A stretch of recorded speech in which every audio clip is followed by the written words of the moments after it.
ನಮ್ಮ ಉತ್ತರ ಕರ್ನಾಟಕ ಮಂದಿಗೆ ದ್ವಿದಳ ರೊಟ್ಟಿ ಮಾಡ್ದಂತ ಪಲ್ಯ ಮನೆ ಒಂದ್ ಸ್ವಲ್ಪ ಹಸಿ ಖಾರ ಮ್ಯಾಗ ಒಂಚೂರು ಮೊಸರು ಇದ್ರೆ ಸಾಕು ನೋಡ್ರಿ. ಹೊಟ್ಟಿ ತುಂಬಾ ಊಟ.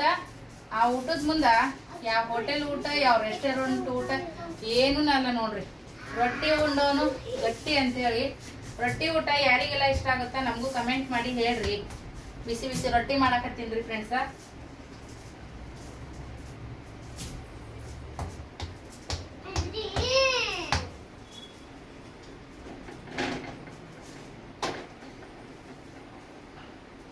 ಮಾತು ಬಲ್ಲನ್ಗೆ ಜಗಳವಿಲ್ಲ ಅಂತ, ಊಟ ಬಲ್ಲವನ್ಗೆ ರೋಗವಿಲ್ಲ ಅಂತ. ಆರೋಗ್ಯವಾಗಿರುವಂತ ಊಟನ ಮಾಡಿ ಎಲ್ಲರೂ ಗಟ್ಟಿಯಾಗಿರ್ರಿ. ನಮ್ಮ ಅಜ್ಜಿ ಮುತ್ತಾಜ್ಜರು ಎಲ್ಲರೂ ಆ ಥರನೂ ಊಟ ಮಾಡಿ ಇನ್ನೂ ಗಟ್ಟಿ ಇದ್ದರು ಅದು ಕೂಡ ಅದಾರ.